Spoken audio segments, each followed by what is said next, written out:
Good morning, Your Holiness. Thank you.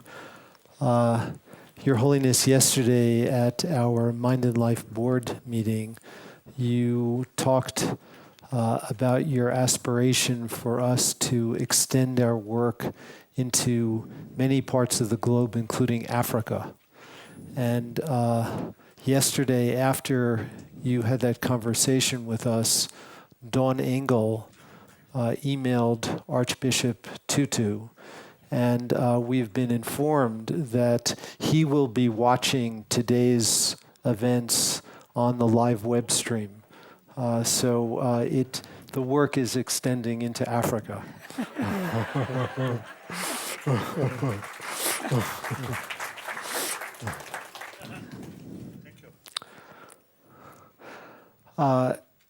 Your Holiness, yesterday we began to introduce this topic with Diana Chapman-Walsh giving a broad overview and describing addiction as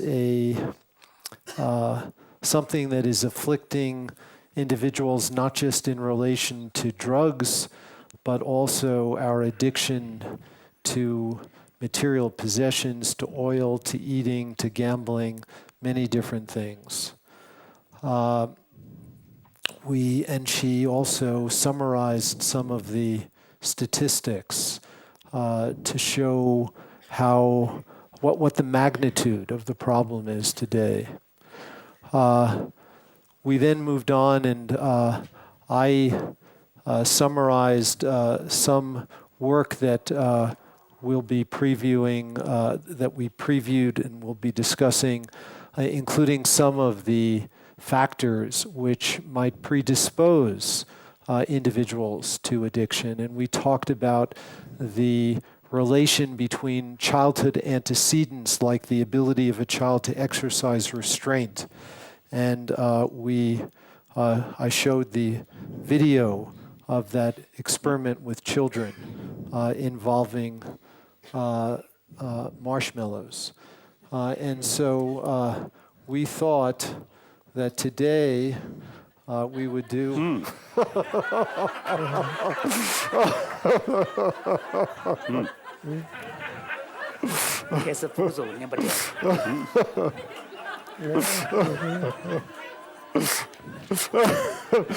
Now, Your Holiness, would you prefer to have one just now or two in 5 minutes?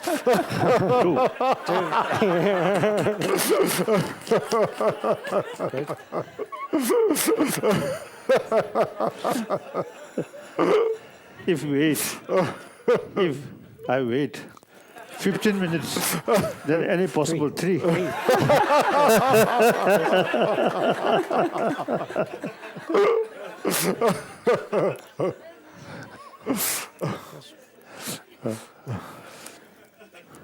So then we moved on, and Mark Lewis gave a very moving presentation, very courageous, and talked about his own struggles with addiction, and also began to introduce some ways that we may conceptualize this in neuroscientific terms.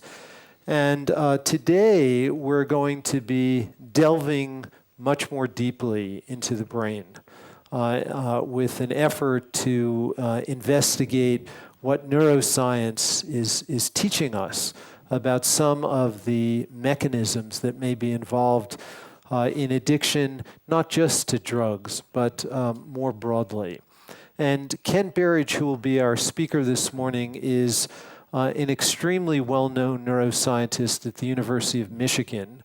He's been a colleague and friend for many years, someone I have deeply respected, and someone whose work I've learned a great deal from. Kent works on this problem because I believe he has a very sincere motivation to have this work benefit those who are afflicted. We are going to be engaging in a journey now to go deep into the brain to understand some of the circuits that are important in this area. And one of Kent's primary contributions, which he'll be talking a lot about today, is the differentiation between liking and wanting and how that is represented in the brain. And so I now will turn it over to Kent. Thank you, Richie. Thank you for sharing your time with us and allowing us to visit you where you live. I know everyone here today is grateful to be with you, and I am very grateful and glad to be with you today and to have this special dialogue opportunity. I'd like to talk with you about the process of craving and the mechanisms in the brain of craving, with the hope of talking about some surprising features that might be of interest and of use as Your Holiness, you seek better ways to control craving or escape craving or transform craving into something better. It may be helpful, as you said yesterday, to understand the nature of craving to devise better solutions. It may be helpful to understand the problem to devise better solutions. Yesterday, Rashi John Halifax asked the neuroscientists an excellent question, I think, which was, what could we offer that could be useful to an addict or to anyone caught in the grasping of craving, to think about craving and devise better ways? And perhaps I should just tell you now in advance the conclusions that I think are emerging from the lab that might be of interest and of use, so that you can evaluate them as we talk about the evidence and inform. I look forward to your insights. The conclusions I think that might be emerging from the laboratory studies are surprising perhaps in two ways. One way is what they may be telling us about what craving is not. And the laboratories, I think, may be telling us that while suffering is a route to craving and an initiation that leads to craving often, social suffering leads to craving, or for an addict, withdrawal suffering might lead to craving. The craving itself is not the suffering. The craving is something separate, and it's possible to take away the suffering and still have the craving. And perhaps the usefulness of this is the implication that curing the suffering may not entirely cure the craving if these laboratory results mean what I think they may. And the other side of this coin.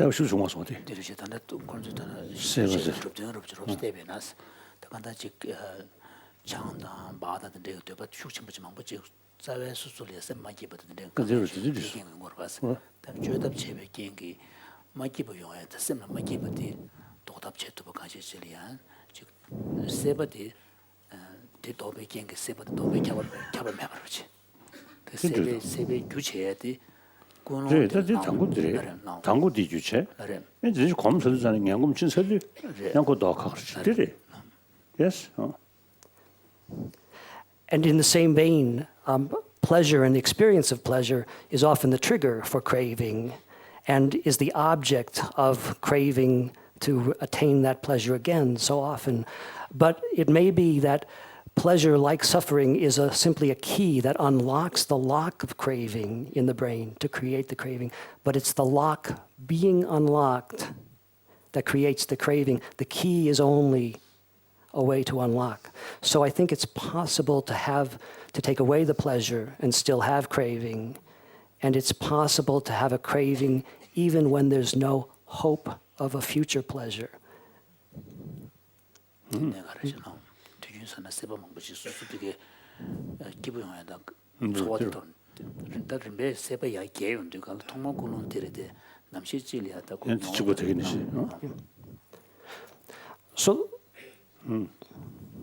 So those are features, I think, that may emerge from the evidence of what craving is not pleasure or suffering itself. But what is craving, the positive feature of craving that may emerge from the laboratory, is that, as Your Holiness said yesterday, without imaginings, there would be no craving.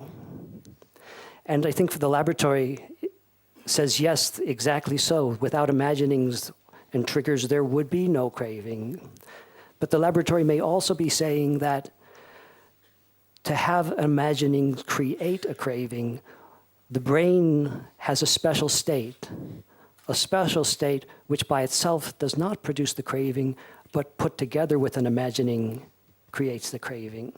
And that we may see in some of this laboratory evidence. So those are the conclusions, and they may be wrong. I'm probably wrong. But best to see what they may be to better point out what might be right.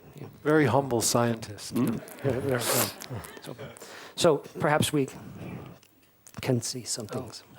The focus. Who's in charge of the? Okay, It's not coming up over here. it's not coming up here either. I think. Is there? Where is the switch?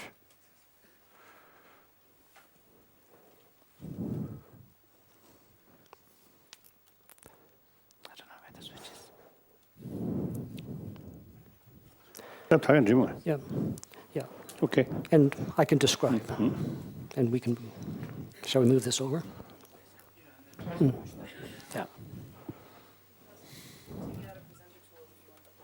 Yeah, maybe. Put it on. Can you do it? Yeah. Your Holiness, there's 4 points I'd like to show you in the laboratory.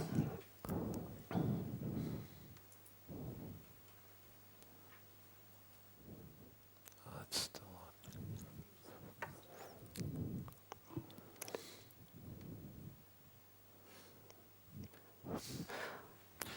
4 points. Yeah. The first point is that one reason craving may be so difficult to control is because it's so robust in the brain, coming from a very deep and large brain system, the dopamine system that Richie Davidson described yesterday and that Mark Lewis described, and we'll say more about that system today. But this wanting craving system in the brain, which I think could be summed up as captured by what Mathieu Ricard has called the grasping quality of cravings. I think the dopamine system is generating this grasping quality of cravings.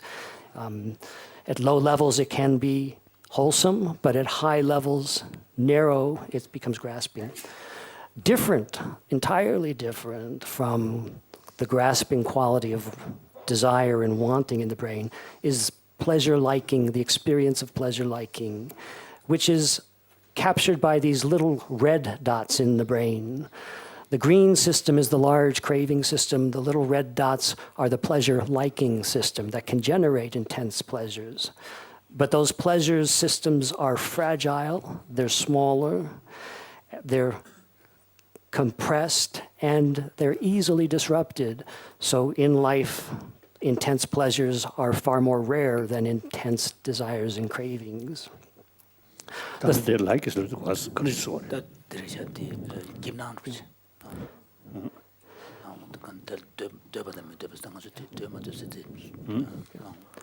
There's 2 more points I'll show you from the laboratory evidence.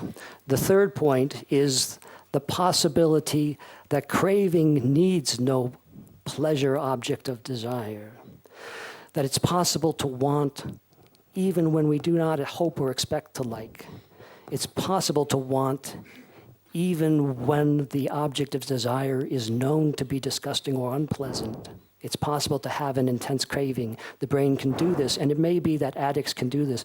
Yesterday, Your Holiness mentioned the animal who has food in a trap but avoids the food because the animal knows to reach in the trap would hurt. But it may be that craving can make an animal or a person reach and reach and reach again and be trapped and trapped and trapped again, suffer the pain but still reach, always expecting the pain but still crave and reach. I'll give an example of this in the lab. And the final thing I'd love to show you today from the laboratory is a surprise to me, a puzzle, and perhaps Your Holiness will have insights into how to understand it. It's that this craving brain system that generates such powerful cravings and desires also may generate intense fears. and may be able to generate both desire and fear at the same moment, and may be able to flip between the two, intense fear and desire. It raises the question, what's shared? That's what it is. 들으셔 단데 세바께 그 레벨 남 자세디 sometimes 그 슈슈무차는 그 남시 찔이야 아니 되바다 지나니 냥 보여 되냐르지 오늘은 진짜 수수 되버디 지나지기나 되제 되는 간에 되고 여러와 다 남시 찔이 세바 슈슈무게 연도 그 되제 되는데 수수 가부 연에 매네 대슈고 주 아니 되버냐 볼 지나게 슈슈무시 레고도스 그래 그래. 제시도 됐던 가서 된 중나상이야. 다디지 가서 그래. 타종설 계신 지나요 시그러니. So the fear is in relation to the object of craving. Is that what it is? The fear You is can have a single-pointed desire or craving to get something, but at the same time you might also have a sense of fear, what that would mean. concern sharing으로 concern. Sense of concern and those kind of fear. Can you elaborate further?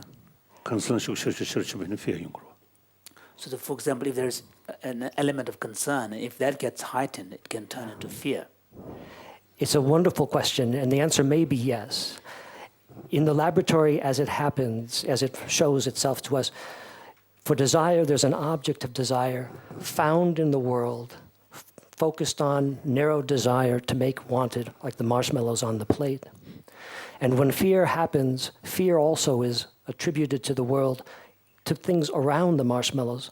Can it be attributed to the marshmallow itself, to the object of desire in our laboratory experiments? Maybe so. 가사들이. Then seven then cross and the Dobashuk begin to do young was a mean gig or was that Jinashuk begin to Jinaki said the the young over Koran in that cheaper in that didn't jail on a Jinaki, but the Mrs. Sable skimming.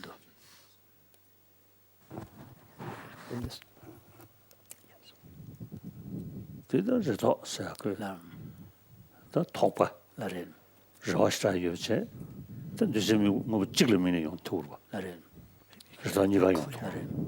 So in the Buddhist thought, there's often a discussion in the contemplative. 나 Buddhist 계십니다. Yes.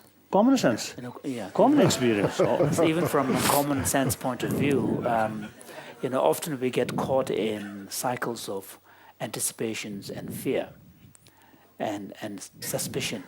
So when you're caught in the cycle of anticipation and kind of doubt, then both the desire and fear elements comes in that experience.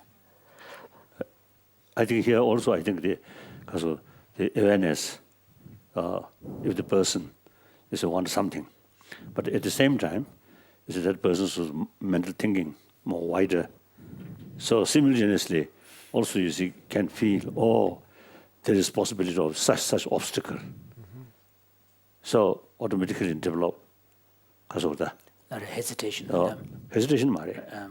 that 딜이야 개진들이 용 시기를 사베 양한테 도난다 시나. So it's a sense of concern and also fear, because in the pursuit of the object of desire, you may run into all sorts of complications.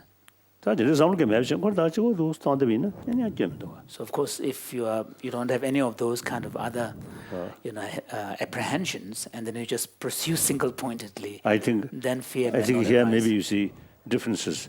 The human sort of brain, sort of activity, sort of work, and animal. I think maybe different. Yeah, that's a good point. Animal is just looking there. The human mind, look more broader. So possibility of some, because of the difficulties or some obstacles. So that bring fear. I don't know. It's very helpful, and we'll see the fear in a little bit and come back to that. But at this point, you're simply stating that they come together, but the fear not necessarily in relation to the same object of desire. They come together, they may cycle, they may come at the same moment, and when they come at the same moment, they're attributed to things in the world, possibly they could converge at the same thing. Okay. I'm not sure. Yeah. We can. 다들 레벨 주에서는 쉐디고. 쉐디고 나는 이 미국 샤도서. 근데 남주는 게 쉐디고다. 그 쉐베 교 그래서 요야 되다 레벨 요야는 배지 쉐베도 요야. So, this description is really based on the activity that is taking place in the brain. And His Holiness was saying that from his kind of perspective. We discuss, we touch. You see the speed. The speed of mind. Yes. And the speed of even light. Mind is much faster from there. There here may be some Buddhist explanation, maybe. In any way, I think take idea from the Buddhist sort of psychology, and also then you see combined with our own daily experiences. Then I think we can say. So they change brain level much slower. So mental level, the fear 지금 용되지. 다 레벨은 사람 마스터. 근데 그리길 봐. 수시는 세. So the movement, the activity of the mental processes at the mental level, at the level of mind, is very, very fast. But to be able to detect that at the brain level may not be the case. Indeed so. Indeed so. Yeah. If scientists accept the consciousness is something a little bit sort of separate. So that's still, we need a lot of discussions, a lot of experiments. I think that even putting that issue aside, the issue that you raise is an extremely interesting one, Your Holiness, just in terms of the differences in the speed of mental events and the speed of brain events. And usually, most neuroscientists would say, I think, and Kent, you can elaborate on this, that the speed of brain events, we can detect activity on the millisecond level, that's every thousandth of a second. And our experience usually is averaged over at least tens of milliseconds. And so most neuroscientists, I think, would say that actually our experience is a temporal integration, an average of brain events, but that we can actually detect brain events that are occurring more quickly than can be resolved in our conscious experience, even for very long-term practitioners who have spent years cultivating their mind. That's it.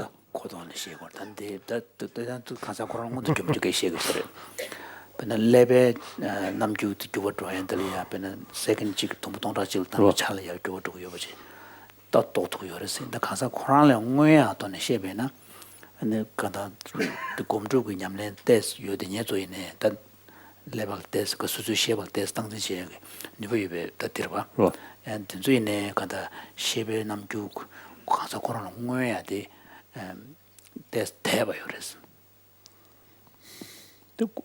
코랑 리버셋. 코랑 리버셋. 코랑 리버셋. 한두디한테 리버게 시행만. 데 말에. 그걸 시험으로 요에 열리시고. So here we're conflating the two. One is the point His Holiness is making is not about the processes being conscious to the individual. The consciousness becoming aware to the individual is one thing, but the actual speed of the mental processes themselves. I see. Okay. Our experiments are crude in so many ways, and our techniques cannot follow, as Your Holiness points out, the speed of the mental processes. We neuroscientists are proud of our experiments, but they are crude. And we only hope that they can tell us something of interest. I should perhaps show Your Holiness some actual evidence. And yes, If we can get this, it Can we get that If would you be work, good. That would okay. be good. be much better.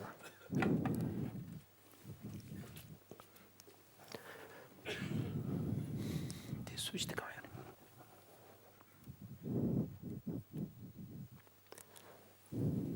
Perfect. perfect, yeah.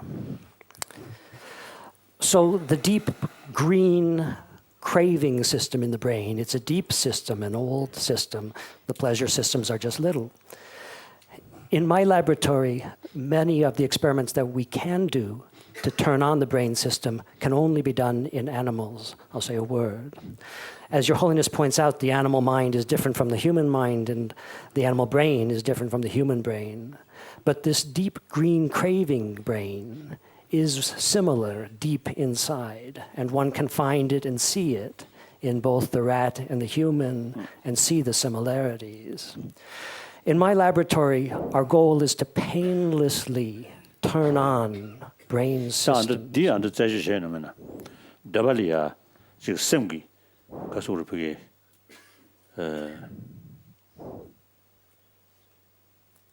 반은 지금 sem기 연대된들이야 소소다 이미 계셔지 된대기다 다디 세버스기는 미신데 다 들려 지식도 그게 지금 만두 로식심이도 지금 그러봐 대다 공연시에 유기냠용타는 연대 아직 세버지 그러봐 디아도 야치도 가서 디아 다시가 차야지 His Holiness has a question which is, many of the... Because a lot of the experiments that has been done and a lot of the discussions that are taking place from the scientific point of view when it comes to desire and craving, they tend to be more on kind of through the sensory modalities, objects of the sensory modalities. But at the same time, there are situations where someone who could reflect upon some kind of an ideal and then feel a very strong sense of, kind of connection with that. And then as a result of deep admiration, develop a strong sense of yearning and aspiration for that, which is a kind of a desire. Has there been any experiments done to try and to see the difference between these two types of desire? Because on the sensory modalities level, then humans and animals, there will be a lot of similarities. So when it comes to the mental level of experience, then there will be a difference between the humans and animals. Yeah. Yes, indeed, and it is such a wonderful question. And yet, let me jump ahead.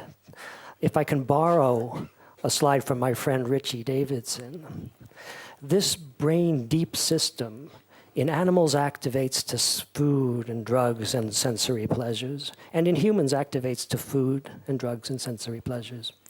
But Richie also has shown that in humans, this deep brain system activates to well-being, the sense of well-being in humans who ask and answer. They feel confident and positive about themselves and about the world, a kind of mental aspiration and higher state. The possibility that I would suggest, Richie and I would discuss, and who knows what this means, is the activation, the pleasure of feeling confident and and positive about themselves? Perhaps. Is it that there's a zest in life and the world, and this brain system activates to give that zest and life that goes along with that mental state?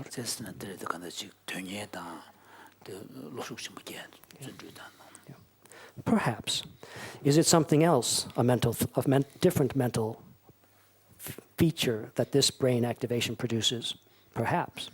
But what we all can agree on is that this deep brain system for sensory pleasures in animals, and originally for sensory pleasures in us, is being recruited to help perhaps produce this higher mental state, a sharing of the brain system, a co-opting of the brain system.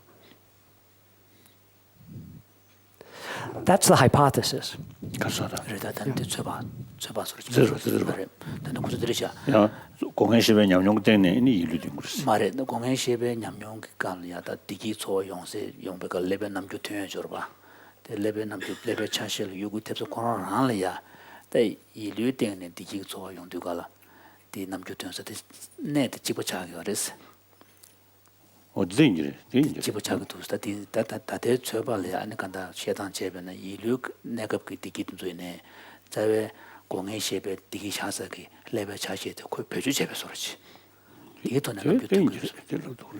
That could be true. Yeah.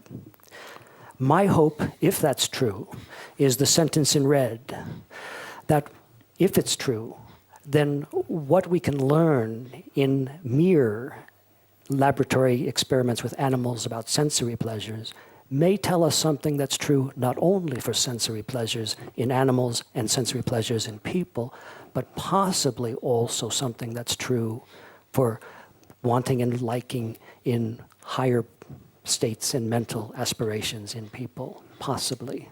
That's the hope. It's a hypothesis. Yeah.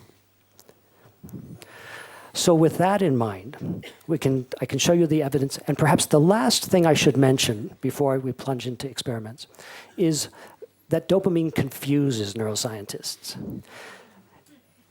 We argue about it. We try to solve the problems. Dopamine, as Richie and Mark pointed out, this deep green brain system, it's so often a craving system. It drives the craving. But sometimes dopamine seems to do almost the opposite thing. And tomorrow, Nora Volkow will tell us about... The level chemical dopamine. Yeah. Sometimes it almost seems to suppress a craving. Tomorrow, Nora Volkow will tell us about how dopamine might seem to suppress cravings in some addicts. Possibly the solution, there could be a solution to why dopamine does two different things and confuses us. One possible solution is the receptors that receive dopamine. This diagram here is a blow-up of the little circle. Explain what a receptor is. Yes, thanks, Richie. Whoops.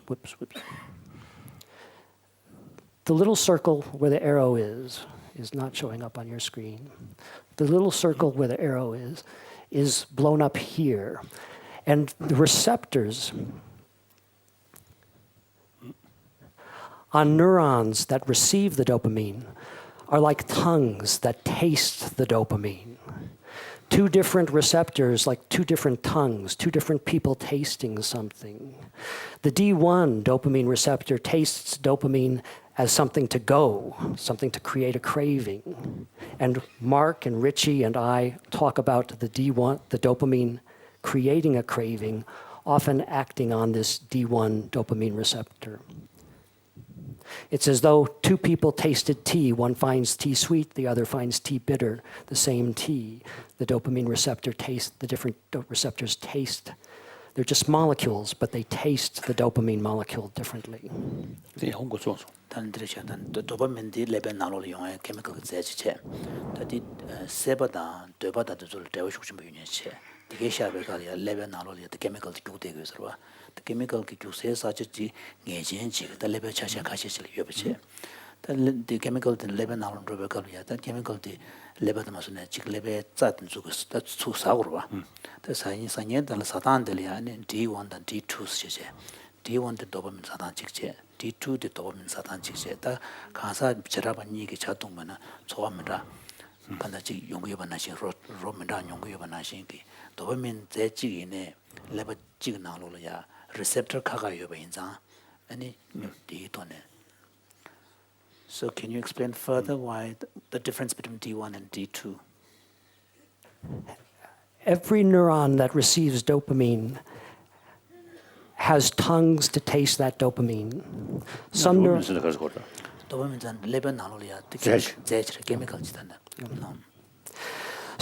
have two tongues. Some neurons have just a D1 tongue, but other neurons have just a D2.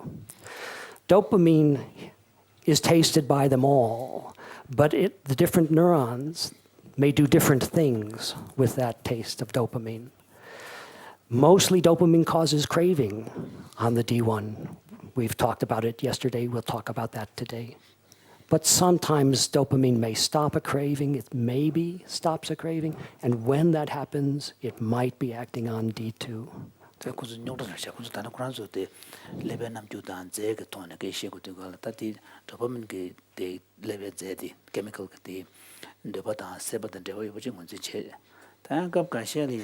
Sebo goya again no. This is called nangerbuchi. Yungu do gal tati 레벨 제 진양바 강시실이야. 단 양당면 잡을 지금 돈에 해보자 그랬어.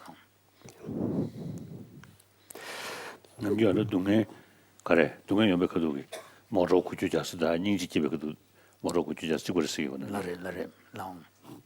So I'm talking about brain activation. He was reminding that often we hear from the scientists that when there's when you experience empathy, there's an element of distress. So the pain, sight of others' pain, seems to be the same as the sight of the pain when you yourself are suffering. No. Yes, that is true. Whether that involves the dopamine system or not, we're not really sure at this point. So same sort of. No, it's only just making a parallel. Oh yes, Yeah, yeah, just making a yeah. parallel. I mean, same chemical. Yes, exactly. But mental level different. Yes. Differently. Oh. Exactly. Yeah. Yep. So perhaps this is 그래서 마인드 여치고 문제가 시버티. So this is again another suggestion that we need to take mind seriously. we need to take mind seriously.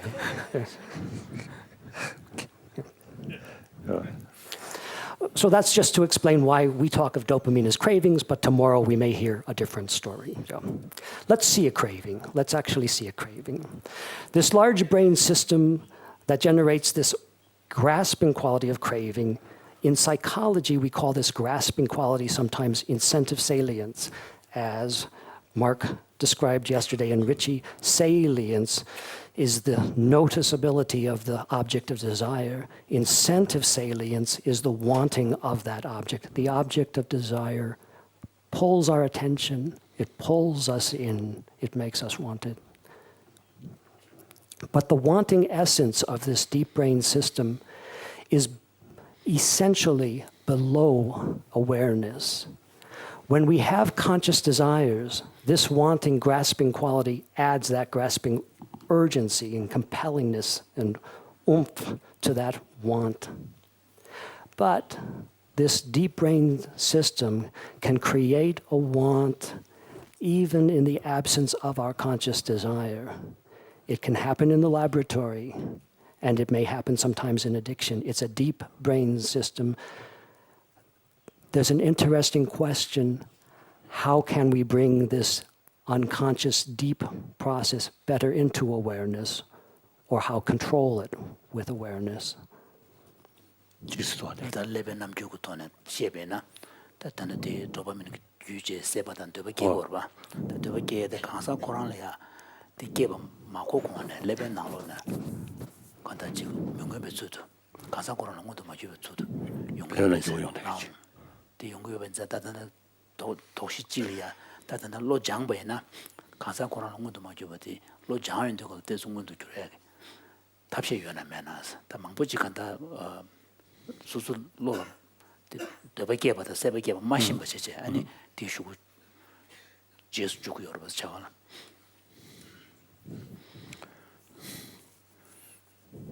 아다 밀문 내고 지금 차단 기운 거로 이 레벨 세두 내고 차단 기운 내고다 니도 밀문 내고 차단 기운 유디 level 주고 하잖아. So Solon is wondering, given your reference to these unconscious processes, in dream, sometimes you have craving and wanting, as well as anger and so on. So are the brain expressions of these emotions same place in dream as well as waking states are the same, or? We would love to know. There's a little bit of evidence to suggest that, at least in humans, when there have been experiments where humans sleep in an MRI scanner, not the best place to sleep, but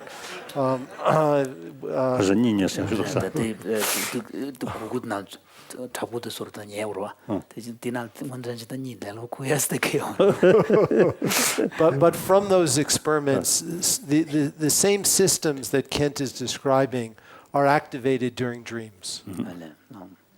저 레벨 내 찍을 지금 다들 제발 자진 붙여요 말했어. 그러니까 시에다 MRI나 녀로 주제 밀람 간다 지금 시베 내다 찍시기 반다. 세두기 내고 그러지 찍. 밀람 내고 그러지 찍. 시기 반다. 나레스. 즉 액티브 도당 가서다 쉐베 가서 그래. 즉 다 롱유 즉 숙청으로 주에 그도 세준이가 비슷해. 그다다 레벤 요월 때네 어다고 미름 등기 사로. 안다 레벤 요월 때네 다안다고 미름 등기 민도 시셔도 그래. So, for example, Isolde is asking this question because now the kind of neuroscience is advanced enough to be able to actually tell by looking at someone who is sleeping whether the person is dreaming or not. So there seems to be an ability to distinguish between a waking state of mind of the person and the dream state of mind of the person. And deep sleep. And deep sleep. As Yes, well. that's correct. That's correct. Although new 자상가 research, 딜 레벨 가는 삼당 말했다. So this is from the neuroscience point of view. These distinctions are drawn on the basis of looking at the brain. correct, correct. 자, 근데 인도다 밀림고 내고 그 차단 계획 그도다 식세도 내고 니부터 내주고 낸 것을 가지고 왔다. So in that case, how would you explain that the same brain systems are being used in the dream state, which are being used in the waking state? I mean, It's our wonderful puzzle.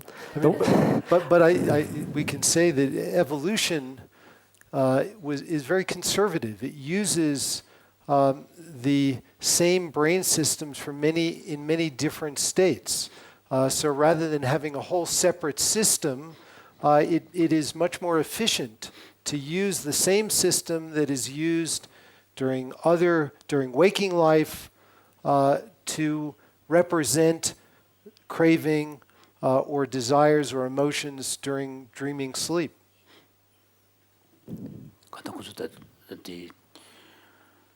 레벨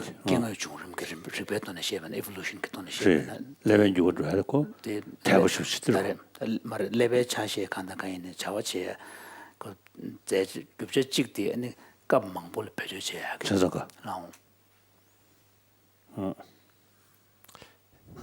In fact, just one other point about this: in human sleep, just among random people who've not specifically trained their mind, the most active area during dreaming sleep is an area that's closely related to the regions that Kent is talking about, an area called the amygdala, which Your Holiness knows I know quite a bit about.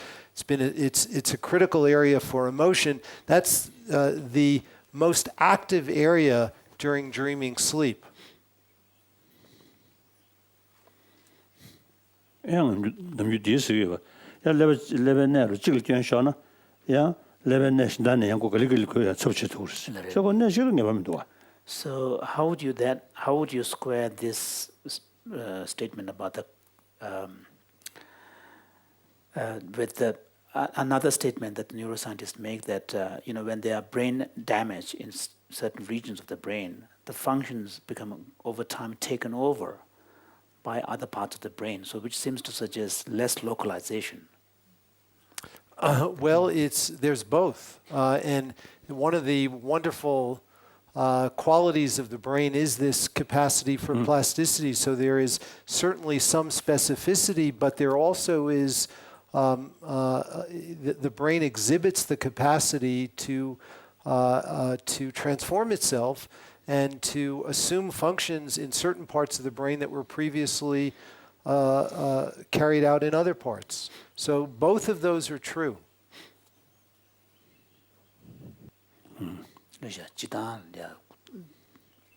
디서도 디서는 그 저기 냠용기 레벨제 쳐라고 찍고는 저 말하면 누가 So that means that the mental functions that we are trying to infer from the brain activation cannot be attributed to any specific kind of factor within this causation chain, can we? Absolutely. Like dopamine, like dopamine. Absolutely. As Richie says, both are true. There's localizations of function, but they move and they switch. The brain has dopamine for desire, for sensory desires, but it uses for higher aspirations and for dreaming aspirations and perhaps for fear. How can this be true? Richie gives us the best evolutionary answer. A system must be used for more than one thing. How can it be used for more than one thing? We're trying to understand. 안 말씀해 주십시오. But dopamine is generating this desire in its targets, and the essence of this desire is that it has a life of its own. It has this mechanism of dopamine of its own. It can occur in the absence of unpleasantness or in the absence of pleasure. And now I should give you an actual experiment example. Let's do that. If this is true, if this wanting craving can exist all on its own, it has an implication for addiction and for possibly all of us. The implication for addiction is that if wanting can separate from pleasure, wanting in an addict can grow and grow over time. Yes, it can grow and grow over time in an addict who's taking the drug again and again, even if pleasure liking is going down and down. Wanting can grow, and it can grow even if there's no withdrawal, if the addict stops using the drug and is no longer in withdrawal, goes into withdrawal but then goes out of withdrawal. As Mark described, it's relapsing even after months. The wanting system, the craving dopamine system can rise. The reason it can rise is because the dopamine system is not just activated by drugs and pleasures and imaginings and aspirations, but some things permanently change this dopamine system through neuroplasticity, some things in bad ways. Mark mentioned sensitization. Dopamine sensitization can happen in an addict who takes drugs again and again. Not everyone shows sensitization easily. Some individuals are susceptible. If an individual develops sensitization, the dopamine system becomes more reactive. Not always active, but more reactive, highly reactive to the drug and to drug-related things, or to the object of desire, whatever that person's object of desire is. It creates this intense, higher wanting in the absence, even in the absence of pleasure. May it help to just review what sensitization means. Koran debada sibe shukuji guyon duga namshi chiliya dejo ngobo de debada gimdune debada sibe ta ane debada yani bor khateje deba menala debada sibe shukun doa shun gore stati kudu deshi jabdu ko doba men ke lebo koran gyo tanje lebo koran gyo tan duga lebo ngom shobe sor chinje ani drug de ton duga la ti chagenge yan yando drug de tombe gal kibo menala ta don yan yando sibe shukun doa yaje. Richie points out to me that I should explain what sensitization means a little bit better. And what it means is basically neuroplasticity of a bad sort. The neurons become changed. They physically grow more, and then more bits that receive information. They become more sensitive. They develop more receptors for neurotransmitters, tongues for the neurotransmitters, so they become stronger, able to create a stronger desire. And once created, this change, it can last for years. So it's like, would you say, turning up the volume control? Is that a useful metaphor? What an excellent metaphor. Okay. 그래서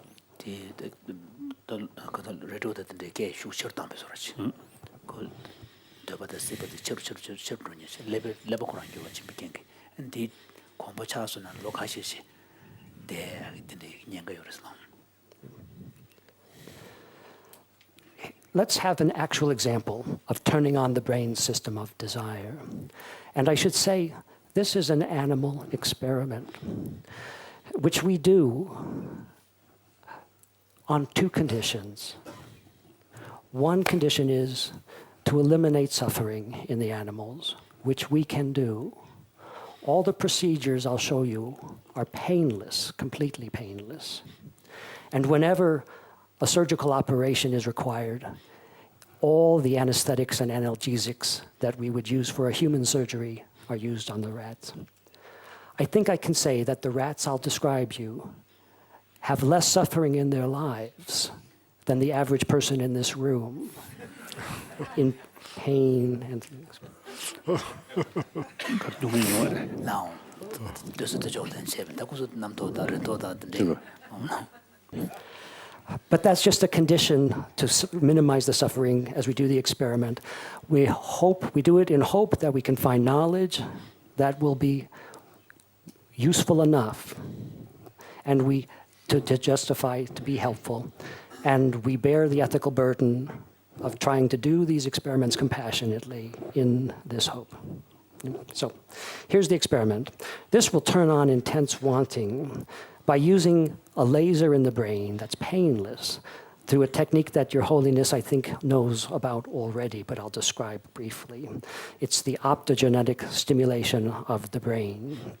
In optogenetic stimulation of the brain, it turns on the brain very, very quickly. And here we're going to turn on the brain painlessly, and we're going to create an addictive desire for one thing in the world, one particular sweet sugar pellet in the world, like the marshmallow on the plate. On your plate, you have a pink marshmallow and a white marshmallow. Suppose the white marshmallow were infinitely more attractive and desirable than the pink. Why should it be? Well, we can make it so. now marita the level to tanze tini inti shukche to ba ke to ya so to reslam. Let's make it so. So this is how the technique works to painlessly activate the brain. The signal the receptor chimazu the fiber and the fiber the laser ki low chiten the diking in lebe nalolia than the kanda lebe chacha charabachilia and active search. So it triggers dopamine, yeah? Triggers dopamine, exactly so. Triggers dopamine. The first step to activate the brain with the laser is to painlessly put a new gene into the brain neurons where the laser will be. This is done under anesthesia while the rat is asleep. A tiny droplet of virus is injected into the brain.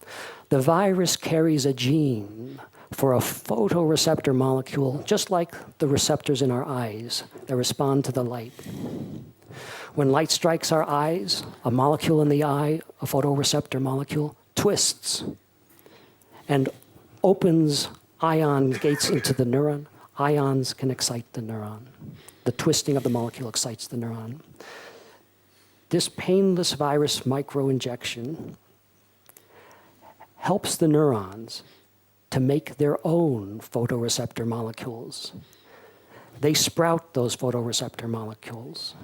They sprout the eyes on the neuron. And now if light strikes the neuron, the molecule will twist and it will excite the neuron painlessly. Let's apply this to desire. In this experiment, the rat will have 2 marshmallows. One marshmallow is an ordinary marshmallow. The experiment now The purple. It's a sugar pellet, an ordinary sugar pellet, like a marshmallow. Yeah. The other marshmallow is a sugar pellet just like the first, but it will also have the laser activation in the brain that activates the wanting system, the dopamine wanting system. We'll see it now. Let's see it now.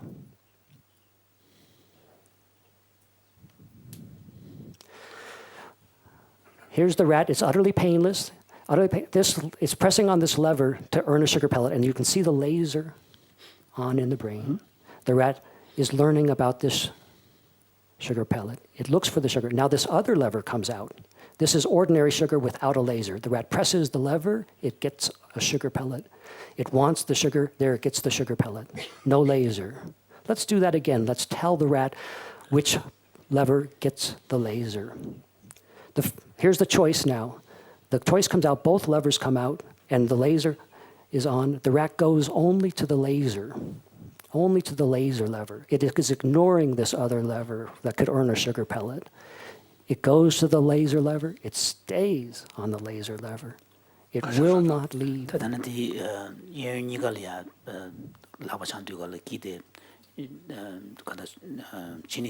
진이게 태블릿만 된 거 있어요.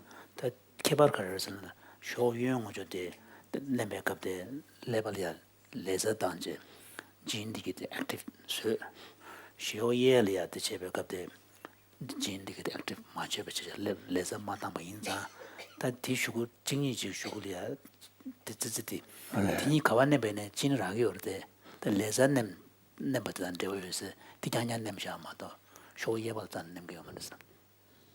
It's the white marshmallow. He's ignoring the pink marshmallow. He wants the white marshmallow so much that he stays and stays and stays and stays on the white marshmallow. But the sugar pellets are the same. They are the same. They're They're identical. like two marshmallows. Okay. But one, the dopamine system is being turned on for, and the other, it's not. Yeah. Tadana di lebeton tana kutu sebeke tenche zejorba. Di tana tangje koya ngoze terju. Sure. Cherju. Sunango de digital ku lebe active ton maje bensan sebeke di chedunyene masebe sorji.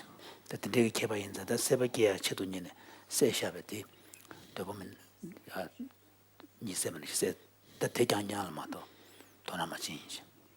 Brain stimulation of the laser has created an addictive object of desire, making one marshmallow infinitely preferable over other things. We can see the preference here growing up and up and up. This is just the preference for this one marshmallow, for this one layer. The other is ignored. The manipulation in the brain is very, very painless. I've brought for your holiness to see the actual fiber that goes into the brain. It's very, very thin, like a thread, like a clear plastic thread. I'll pass it to you in a second. First, Richie, my friend Richie, will shine laser light. This laser is this remote control is a laser pointer, and there he is. He's shining a bit of laser light. You can see the tip glow green. There it is. Yeah. That's what happens in the brain of the rat. That's all that happens, that the laser light comes through and into the brain, so that this is all that goes into the brain. If your holiness would.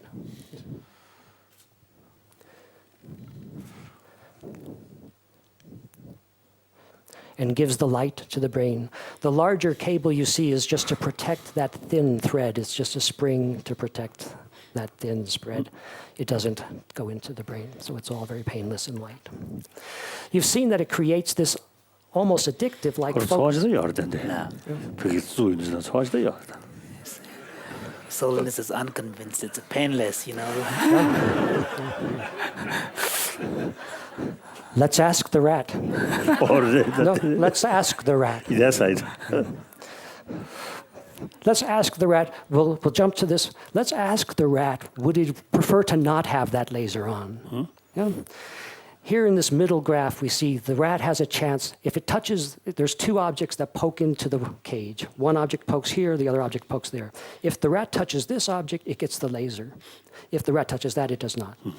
If it touches this and it doesn't like the laser, it could avoid it. And let's see if it does. What it does is it touches. Then this is the 50% preference line, pure chance. Just try this one, try that one, try that one, try that one. This is the laser bar. It's just above 50%. This is the other object that does not give laser. It's just underneath. They're not actually significantly different in a statistical sense. The rat seems not to care whether the laser is on or off. It touches this, it touches that, it touches this. It doesn't care. It needs the sugar. It needs the marshmallow in the world. This laser makes that marshmallow in the world an object of intense desire. The laser by itself in the brain, it doesn't matter. It's acting on this trigger. This is this interaction with the outside world. Only the world can become desired, and the brain is meant to do that. 근데 슈거를 가보쳐야 돼. 그 꼼나무를 리고 말다. So the liking for this, wanting these sugar pellets, it's not a function of just being thirsty. Let's ask the rat. To have a sort of an experience of being thirst. Yeah, Yes, it experience could of be. thirst. It could be. It could be. Let's ask the rat. Yep. That's the next experiment. You're so good in anticipating, Your Holiness. As I've described, you are the dream graduate students. Yes, indeed. 그런데 graduate 로부터 프로페서에게 시험을 지웠다는지 프로페서에게 야로 봐야 되는데 It took us months to think of these experiments, and Your Holiness has thought of them in 5 minutes. Which ones to do? So, yeah. But let's ask the rat. How would we ask the rat if it's thirsty and if this has changed that its desire and perhaps pleasure for this sugar? We can ask the rat, we can give it sugar water. We can give it sugar water in the mouth and ask if it's thirstier, it will like that sugar water more. How would we know if the rat liked the sugar water more? We can ask the rat similarly to the way a human parent, asks their newborn baby, does the newborn baby like this taste or that taste or this food? Ask the baby. Ask the rat. Let's try this. We're going to see a short video where a human baby on the first day of life is given a little taste of sugar water, and then we're going to see a rat get the taste of sugar water. Then we're going to see the baby get a taste of bitterness, quinine, and the rat get a taste of bitterness. If a rat is thirsty and it gets the sugar water, it responds as though the sugar water is sweeter, as though it's a sugary, sugary, sugary water. And we'll see there's a difference. 단디 뜻이 꼼대요나 근데 진입대에 주디 배시부정 얼마 예버지 토이 용에서 나온 때 배숙제자 가끔이나 가끔이나 Let's see it be clearer. So here's the baby on the first day of life, just a little taste of sugar water. We're seeing it. Look, here's the rat from underneath getting sugar water painlessly into its mouth through a little implanted tube, painlessly, and it's tasting the sweetness. It likes the sweetness. It's licking its lips. That's what it does to sweetness. And if it were thirsty, it would do more. Here's the baby doing gapes to the bitterness. Bitterness. 카디데이드라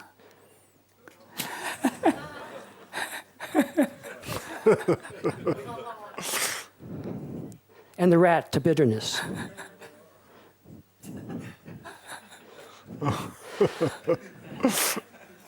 Does the baby like the sugar and the rat? 그들 막아쳐야다. 나무를 가붙여야 돼. 나무도 수고 핑계부터 그들 진유요 소리가 그래. So The physical reaction. So there's a physical reaction. So Solanus is asking from the kind of evolutionary point of view, why is it that we like even at this, infancy, the child and the rats, they like the sugary taste and not the bitter taste? Is there evolutionary? I mean, usually you see food. You see, so that your physical condition, according to your physical condition. So sometimes you like certain food or certain taste, and the physical condition change, opposite. So Taste. therefore, So there seems to be some relation to the kind of the basic makeup of the body. so therefore, that the sugar. 그디 강해지면 그 류거래. So I mean, why is it that there's this kind of revulsion to the bitter taste? I mean, is it because the bitter taste is bad for you, for your body? Well, usually bitter substances are not good for us. And so there is an innate bias. But it's also true that if the condition of the body changes, the preference for different tastes will change. And Kent will actually show this in yet another experiment.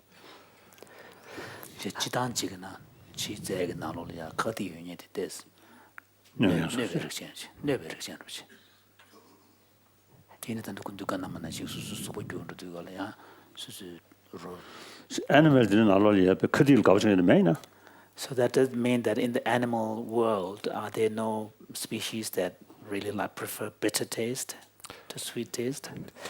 There are very few mammals that prefer bitter taste to sweet taste. Very few. We can learn to like bitterness, but we're born to like sweetness. 곰제 거딜 가보자. 곰배. 곰배도는 거딜 가보자. 용식을 시작한다. 마도신 랑신기 나물 가르지. cancer. Yeah. So these faces tell us what the brain is born to like. It likes the sweetness. There's fruits in the world that are sweet. The brain seems to know this in advance in its program. There are poisons in the world that are bitter. The brain seems to know this in advance. 지단 행동을 먼저 나머지 도구를 먼저 가도 있어요. Yeah. But the pleasure of the taste, as Your Holiness points out, it's not just the taste. It's the body state. So if they're thirsty, water will be more liked. If they're hungry, sugar will be more liked. If they're ill, nothing will be liked.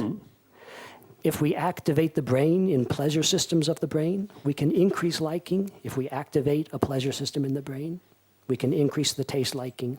If we hurt the pleasure system in the brain, everything becomes bitter. So does the laser make the rat thirsty? Does the laser that makes the rat want that marshmallow help it to like that marshmallow more because it's thirsty or because it's just making the marshmallow nicer? We can ask the rat.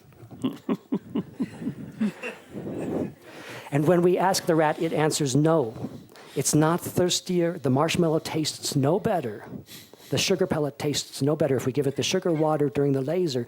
Here we're seeing these liking reactions to a sugar water coming into the mouth.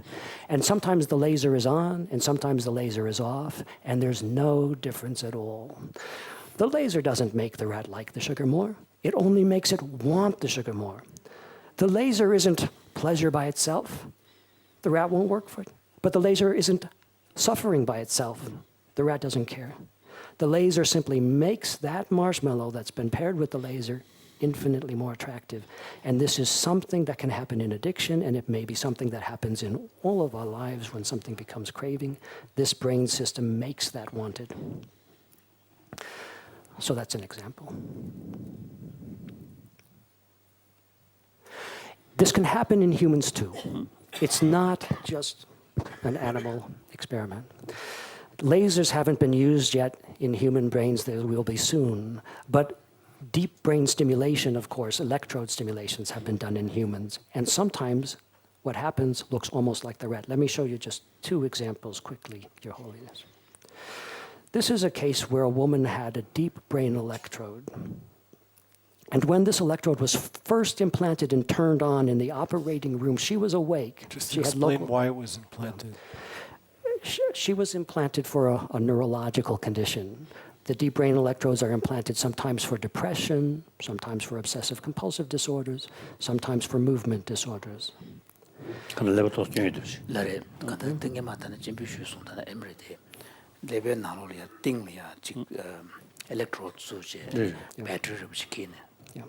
This actually Solins was shown a video of Helen Mayberg.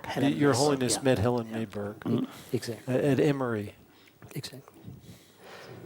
in DC. Yeah. When this electrode was turned on first in the operating room, she was conscious, she had local anesthetics, it didn't hurt, but they turn it on to see what's happening in her brain. Are they in the right place? It turns on, and at that moment, the world becomes much more inviting.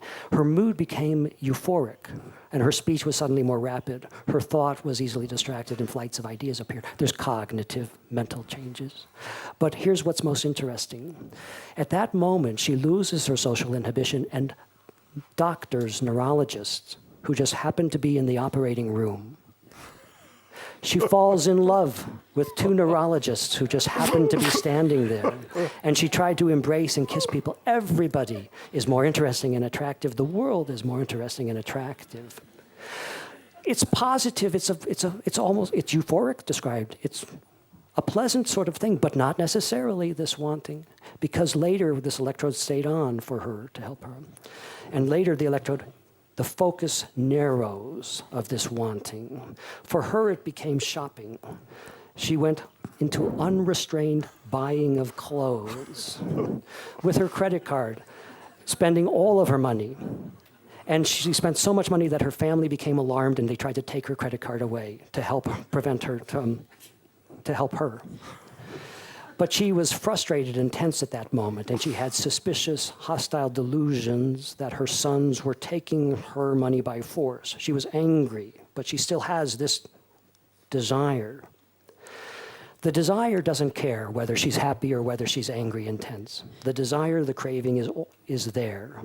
It has its life of its own. And that's, I think, the important point. One last example of these kinds of desires being turned on. This is a completely different brain study, this one done in Germany, done like Helen Mayville's for depression.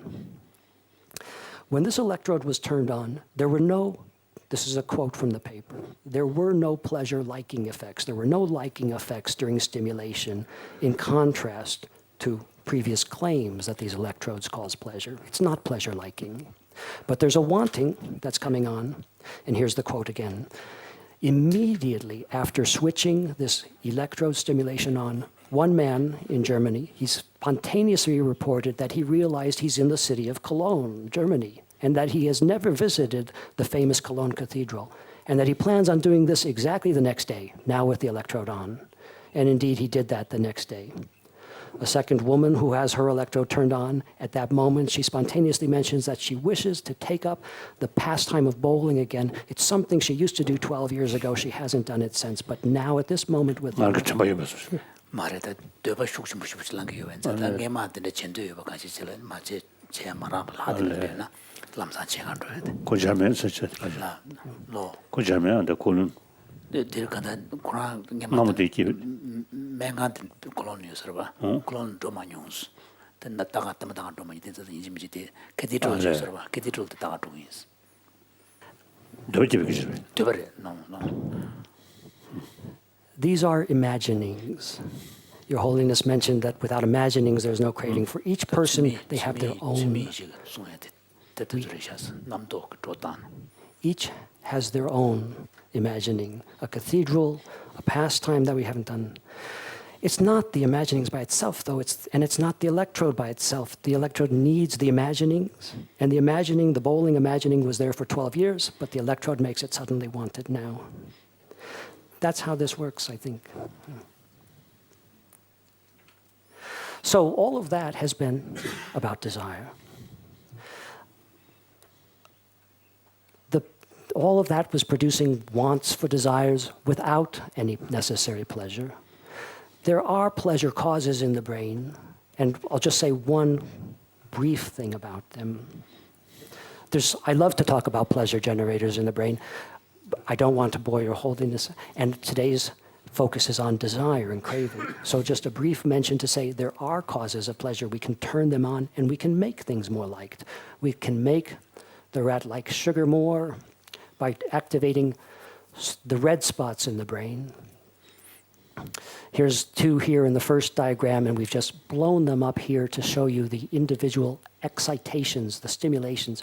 Wherever you see a red dot, it's increasing, it's multiplying the pleasure-liking reactions to the sweetness. Doubling, tripling the pleasure, often more than 4 times the amount of the natural pleasure when we activate it. Those hot... No, 제배 토르던 벤티간데 로드 냥베가 로드 냥베가 기난죠 봐. 그래. 김나온도 돼.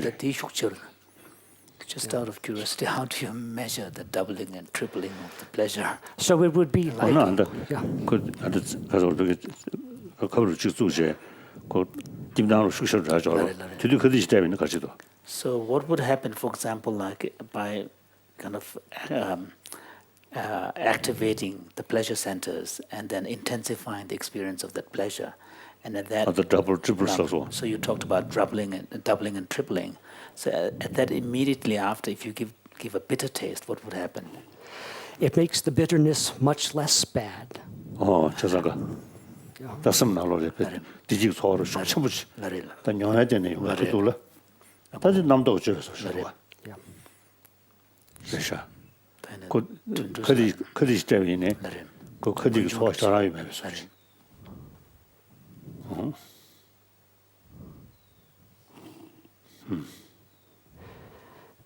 It's such a significant question you ask.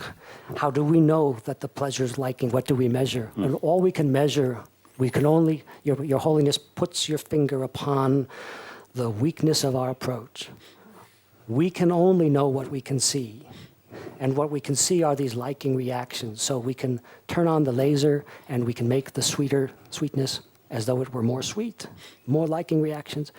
At its best, we might make the bitter taste no longer bitter, and at its best, become responded to as sweet when the laser is on, when the brain activation is on. That would be the most potent thing that we could see. And this is inferred from facial expression. That's right, from the video you saw. It's the intensity of the reaction, is that how it's judged? Exactly that. So you imagine the baby face you saw. 루식이 커진 용해야 돼. 단도 쿠즈티 셰베간데 시접도요 말다 쿠즈티 류그 남주고도 아니 제대로 봐. 제딱 남주변에 나무 제베나 더 가부여베 초 땡거 남주 땡거 다단디 아니 레벨이야 디 액티베이션 체인도 갈라 레벨처럼 남 그것은 내가 내치다 버절 지도 갈라니 제야 지고 있네 고 가베 남부 체인도 디고 류그 남주도 숙처럼 요버지 다디엔자니 커디 제베나 고 간다 지금 몇대와 숙심은 뭐예요? 남바 맞든 배나 대주고 카디디 시랑 카디 연구해 보시 동군 중을 연구해 보시 그저 저죠. 또 그저 그 류그 남주 거랑 돈. If we imagine the human baby we saw who was tasting bitterness and looking so unhappy, and if that baby could suddenly at that moment respond to it as though sweetness, as though the bitterness became sweet and liked, that would be similar to what we could see with the rat. But pleasure is not about addiction. Addiction is not about pleasure, and the craving is not about pleasure. This liking system is fragile. To make pleasure more strong, we can turn on a brain spot, and it makes the other spots come on together. The whole liking red system comes on together, and it needs to come on together to create intense pleasure. But it's easily disrupted. Turn on one and suppress the other, there's no more pleasure. And in real life, it's easily disrupted, I think, which may be why intense pleasures for all of us are rare. Intense cravings are common and easy. Intense pleasures are rare. And addiction is not about the pleasure, even when it's a pleasure we seek. 디기 because the 기베 저 되게 어때네 무시 냥 검쇼에 되베랑 냥 검쇼 봐마도 간다 제 기나는 냥 검쇼인데 말스 기나한테 주는 내세요 말았어 되버데 쳇도 보시부네 도야지. When I say that addiction might not be about the pleasure, even when it's pleasure we might seek, I should give an example. Addiction and wanting is not about a pleasure. And perhaps the best example I could give is if it's possible to want something which has never given pleasure, which has always been disgusting, which we know has always been disgusting, and we must expect to be disgusting in the future because it has always been disgusting in the past. Can we want that? Yes, we can. And I can show you how we can make that. And perhaps in some people it's wanted also. To do this, I need an experiment. We need an experiment. And in this experiment, we're going to take something which is naturally disliked. 들으셨던데 주시디 다고랑 그 줍제도 가르고 줍제도 가르레슬람나 간다지 냥검 쇼야디 디기 양양치도 말했다. 디기한 좀 줍제 가르스나 영어 간시 그러니까 디기대 파샤네 마기베 대기요네 간다지 레벨 남주고 또는 교단제 그 대대슈고 줘야지 세버돼야지 용 두고도서. A simple experiment. We just want to take something and make it disliked. If it's below the line here, it means disliked. If it were here, or it would be wanted. If something is nasty, we learn it's nasty. We learn again it's nasty a second time. A third time, we know and we really learned that it's nasty. The rat will learn this. In this case, the nastiness that the rat will learn about it's not terrible. It's like bitterness, but it's this time very, very saltiness. Like being in the ocean and opening our mouth and swallowing seawater. It's not very nice. But suppose we were in the Dead Sea. in the Dead Sea, which is 3 times saltier than the ocean, and we opened our mouth and swallowed a mouthful of the Dead Sea. It's very, very not nice. That's what the rat is getting a taste of again and again and again, and it will learn to avoid that taste. So we're going to separate its learning and expectations from its wanting here. It'll learn that it's bad and bad and bad and bad and bad, until one day the rat suddenly wakes up in a new state, like thirst, but it's a new state that the rat has never been in its life, and you and I have never been in our lives. It's a state of sodium appetite, of sodium deficiency, which our ancestors were in, and squirrels running around may be in, because they don't have enough salt. But all of us have had enough salt all our lives, and the rat has always had enough salt all its life. It's never been in a salt appetite state. But today it wakes up in a salt appetite state because last night it got a drug that can mimic, that tricks the brain into thinking it's in a salt appetite state. So it wakes up in a salt appetite. If it tasted seawater now, it might like it. The rat will taste seawater later on this day. But the question is, when the rat first encounters the sight of something with seawater, the sight, that's always been nasty and always been repulsive. What should the rat do? What will the rat do? It's learned that it's always bad. Is it possible to want what we've learned that's always bad? Here's the experiment actually. There'll be 2 things, so we have a contrast. The first thing will be nice, to give a positive contrast. It'll be a sweet taste, which is always preceded by a trigger, by a cue, a sign that sweetness will come. The sign is a lever pokes out of the wall. Let's say a lever pokes out of this wall, and when that lever pokes out, it tells the rat sweetness will come. It'll get a squirt of sugar water in its mouth. And it likes that, and it runs over to that lever whenever it sees it, and it hears a sound. A lever pokes out of that wall, a different lever, out of that wall, and it means Dead Sea saltiness will come into the mouth. The rat learns to avoid the Dead Sea saltiness. It doesn't like.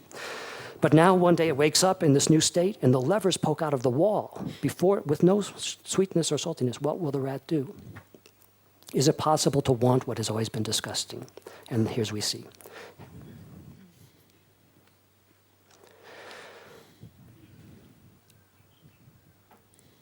This is the wrong movie.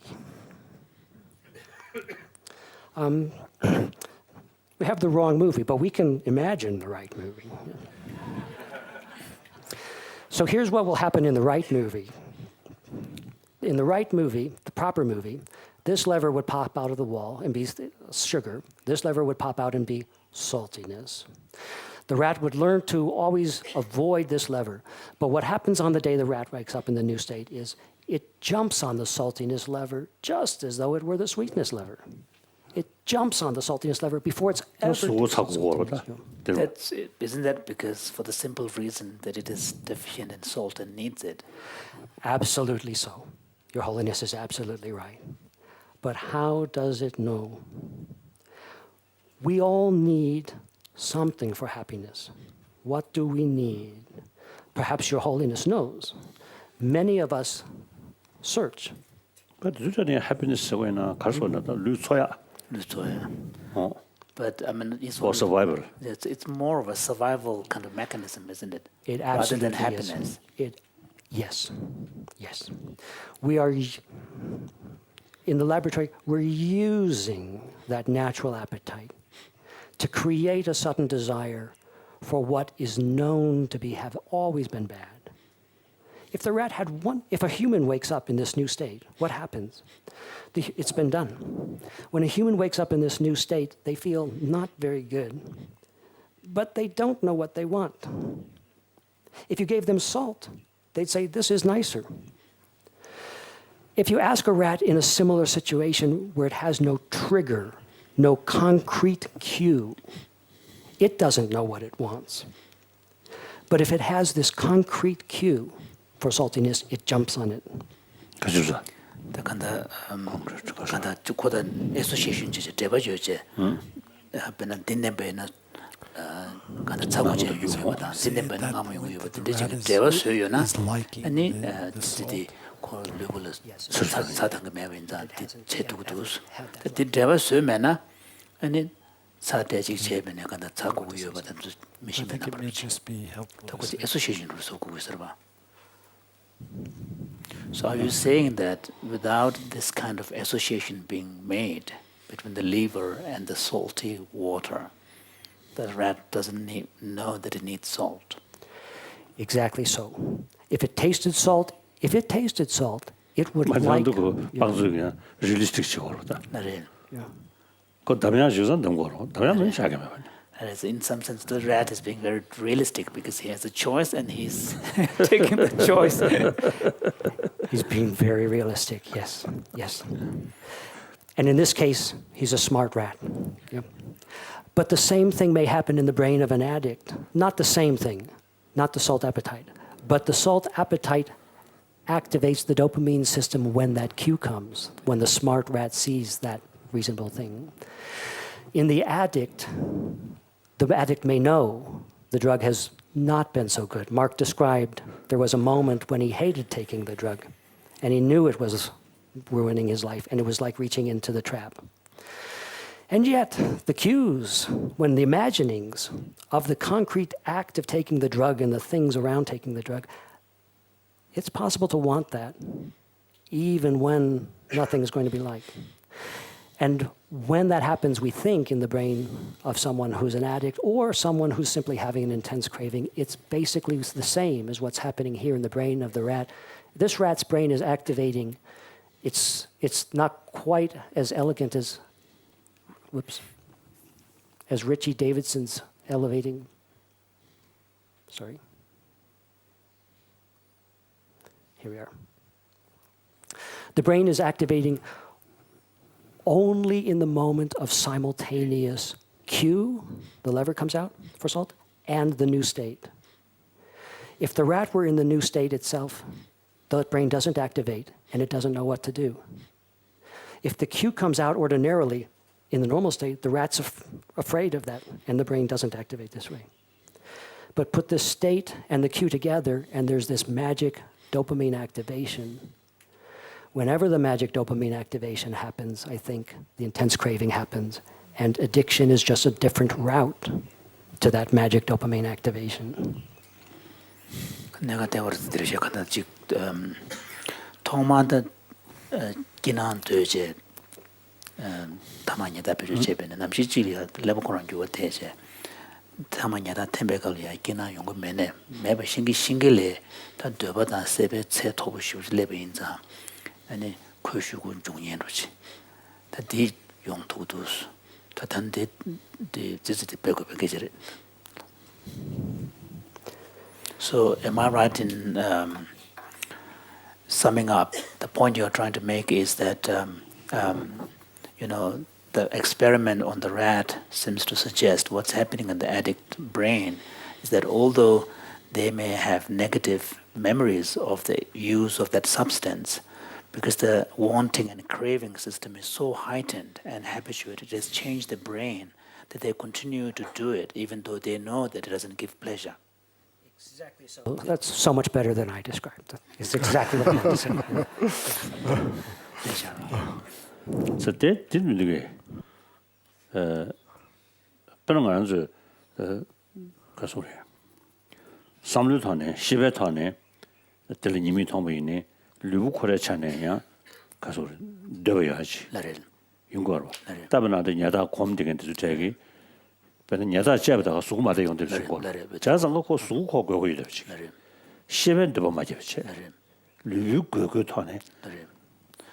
So I'm listening to the story of the addict. Solons was saying that even though an addict may be conscious of the negative consequences of that behavior, but now here mentally already know this is something harmful.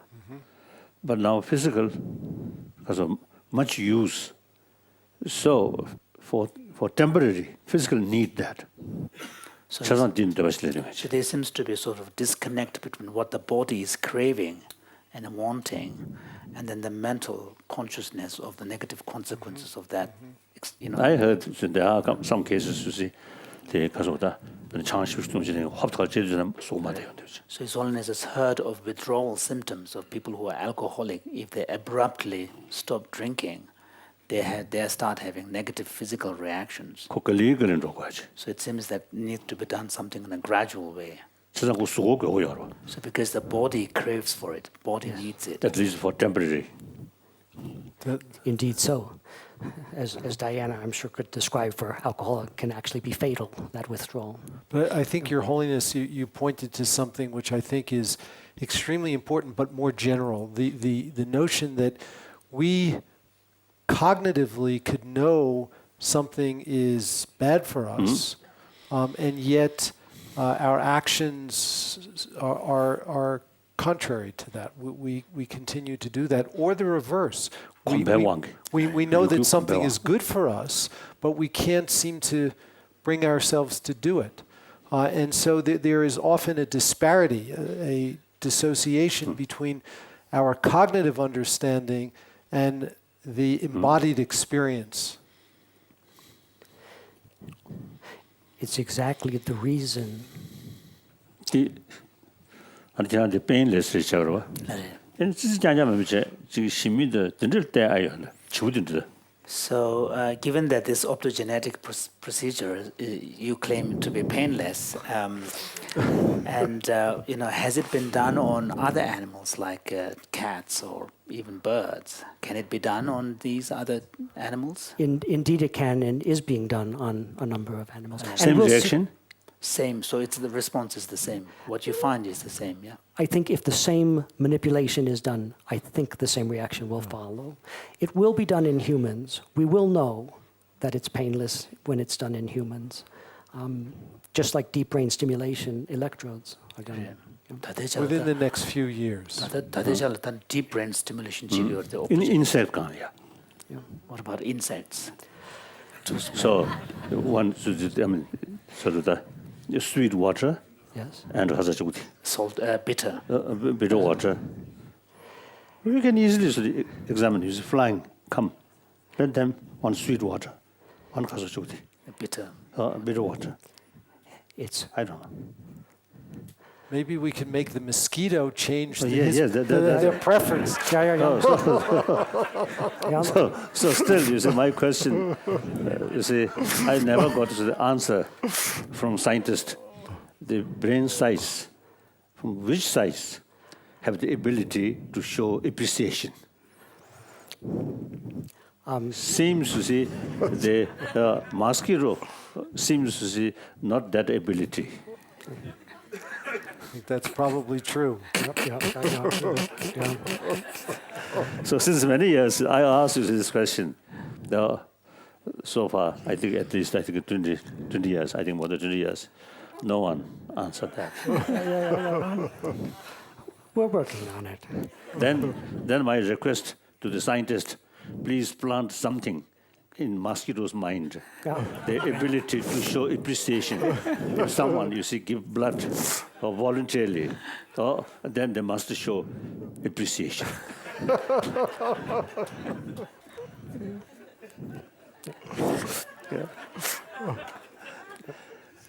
Then the blood donor feel happy. Even tiny. Show affection. Then more willingness to give more blood. It will be our next experiment.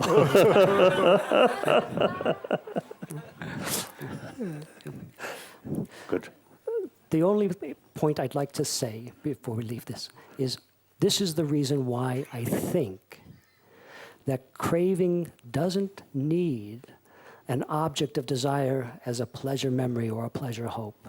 It's possible to desire what has always been bad because the craving mechanism has that capacity. And that's an important, perhaps, feature of understanding the craving mechanism.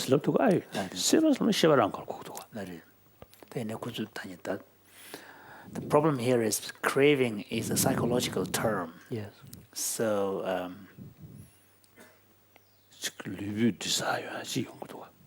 because because they They could could be, share shit. You could take a machine. it's difficult because from a psychological point of view, understanding of craving. But Gulu makes him have chin. But I think no good to the court was automatically to slavery. Gulu got him about it. So for Physical example, action source to her. So the New or Shiva in Goro. Then it does movement, Chadi, mix a Gulu Kashamazo, got to sort of so for example, when you have reflex movements, like Solons was just giving the example of him scratching his nose, he wasn't even consciously there was no intention, and you just reach out, but the experience is felt. We think this mechanism can also occur unconsciously, just like scratching. But when it is allowed to pervade consciousness, it helps give the compelling, grasping urgency to the desire.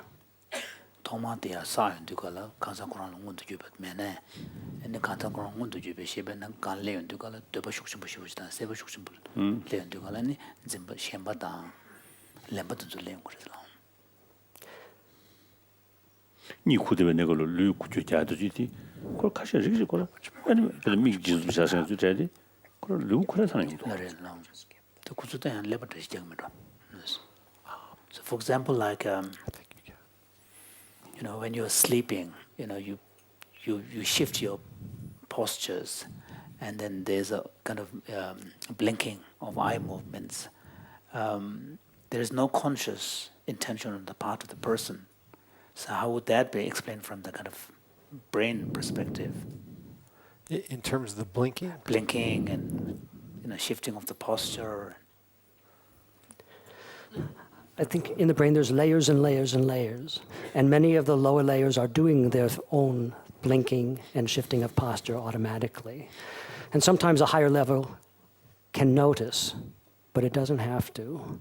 And it's that relationship that's important. Well, often there are many of the automatic behaviors that we emit are not conscious, because I believe that evolution has protected us, because if we had to intentionally breathe with each breath cycle, the species would be over.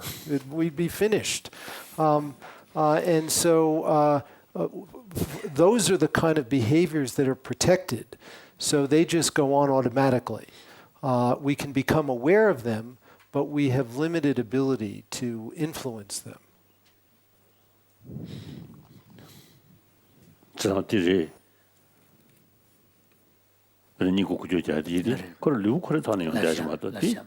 automatic True.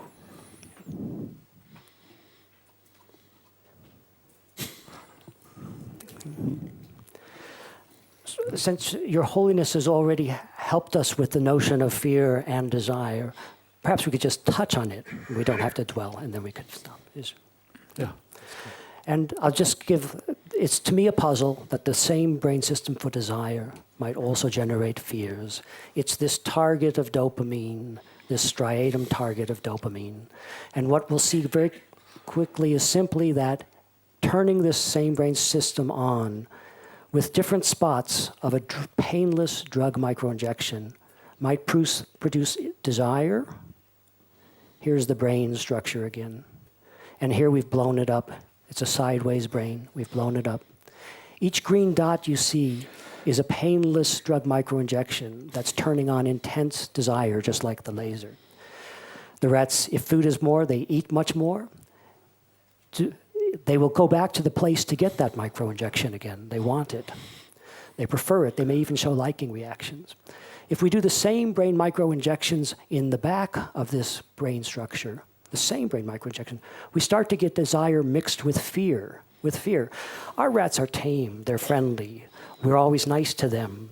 They come into the lab before an experiment and we give them marshmallows or chocolates or M&Ms. The rats climb on the students and they become friendly. We are a reward laboratory.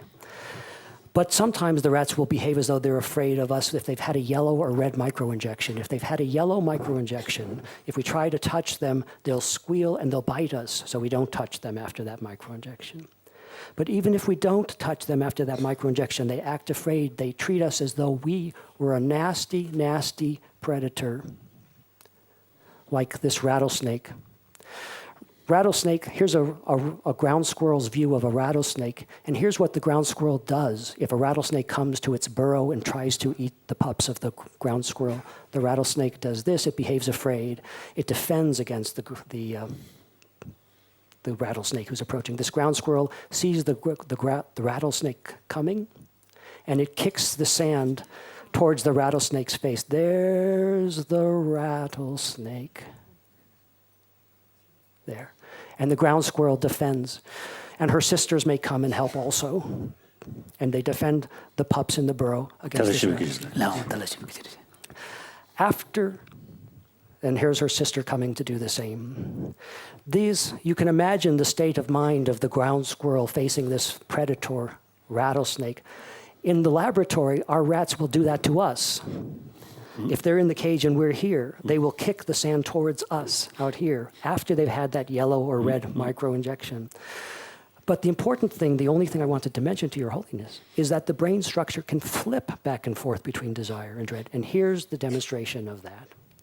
We just do those microinjections again, but we do them 3 times in 3 different situations. It's context that controls. I didn't drugs at the No. drug quite familiar. Drugs at what?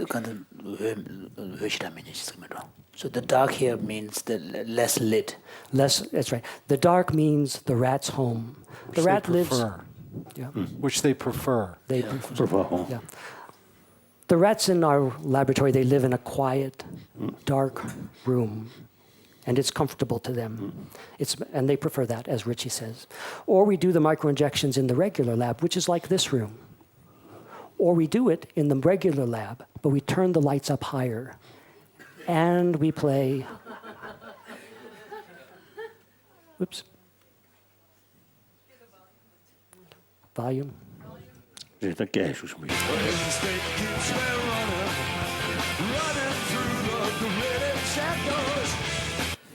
So we play that to the rats. The rats don't like that. I don't like that. The rats don't like that. Seems universal. Yeah. How do we know the rats don't like that? We ask the rats. If we ask the rats, they'd learn to turn. If the rats learns that if it goes here, it turns on the music and the lights. The rat never goes there. It stays here. So it learns to turn off the music. We don't see the slide. Let's go to the next. Sorry. If the rat goes here, it would turn on the music. So the rat learns not to go there. If it's in the course of an hour, it learns to turn off the music, Iggy Pop, and it turns on the regular lab. But if we ask the rat about home, it turns off the regular lab and it turns on home, if this were a home place. So the rat... Dark. Dark and quiet. But what if the rats cannot choose? What if we just do the microinjection and then put the rats at home or in the lab or in Iggy Pop? Here's what happens. In the regular lab, you see desire and fear and mixtures of both together in the same as before, front to back. But at home converts most of this structure into an intense desire. And the music and bright lights makes the fear zone expand. Sometimes it's just from fear to mixture or mixture to desire, a slow switch. But some spots you can see, like this spot right here, is pure fear in the music. But move that spot over to here or here and it becomes pure desire. It can flip. The context and situations retunes what the brain generates. And the brain flips. This is a puzzle to us, how the same brain system can do opposite emotions. What is shared psychologically between desire and fear? Perhaps it's less of a puzzle to Your Holiness, but I would love to know your reactions. So I should stop and simply, should I stop and say? Yeah.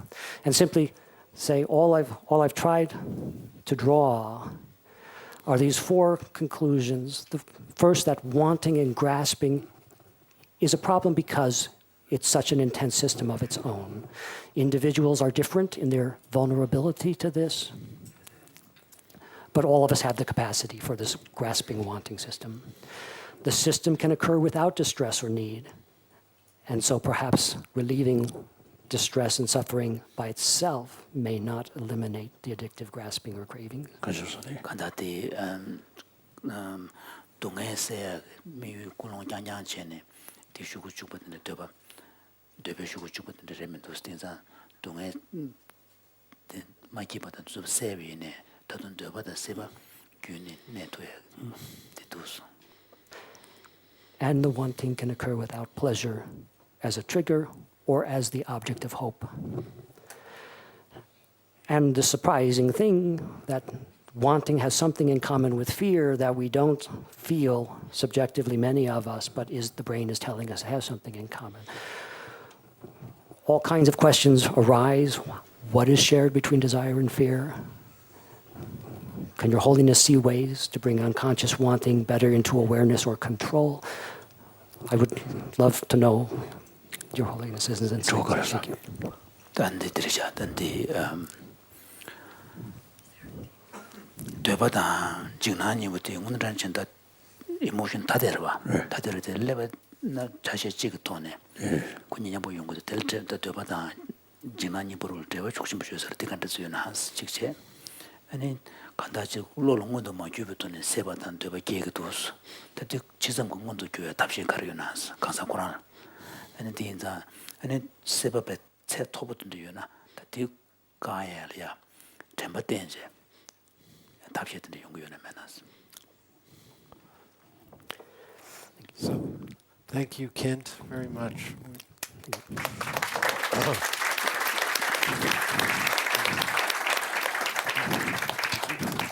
Thank you. Thank you. Your Holiness, one question that arises from this, that there are many, but we would very much appreciate hearing your perspective on this, is that Kent's work shows that wanting and liking can be taken apart, and we can want things without liking them, and we can want things even if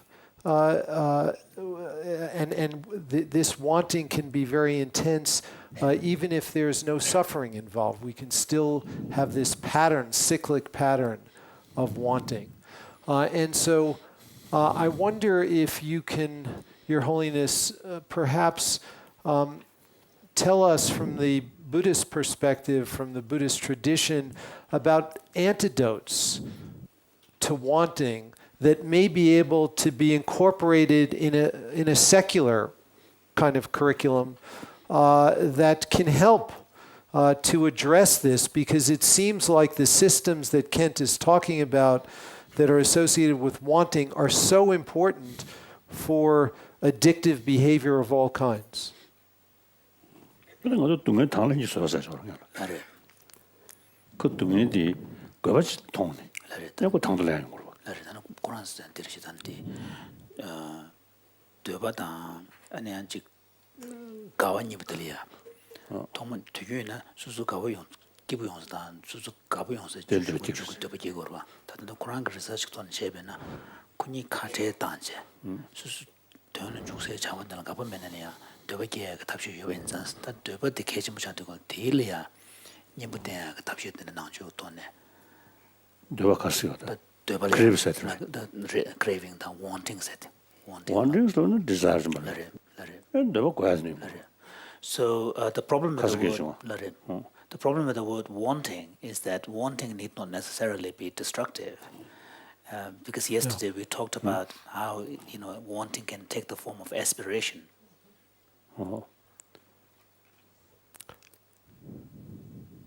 So. 다들 더바슬은 남지 디스기다.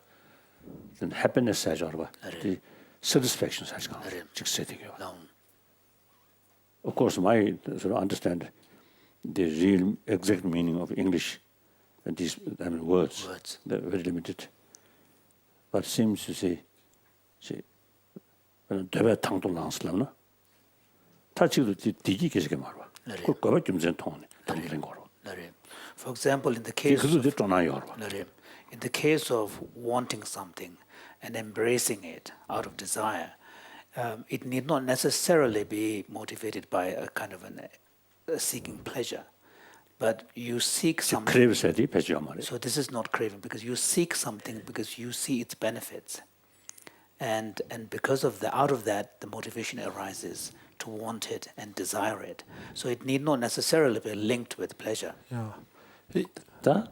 다 동해수 만들어 버치는 원래 거다. 나고랑 선시나. So from the Buddhist, if we are to correlate this to Buddhism, then of course we have to bring into account, bring into consideration the different levels of suffering. So you have the evident suffering, which is the conventional suffering. Then you have suffering of change and so on. 다다 또 싫어고 젤레리샤. Yes. So in all of this, His Holiness was saying that I think firstly, we have to make distinction, sensory level experience and the mental level experiences. The mental level experiences also is a spontaneous sort of experience and experience through training.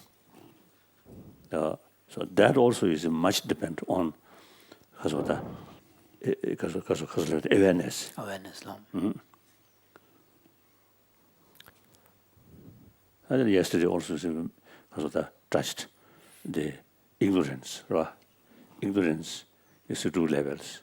One level of ignorance is simply you do not know the consequences. Cause and effects and consequences. Then another level of ignorance, I think much deeper. I think yesterday, I think you also, I think you briefly, mentioned, you see,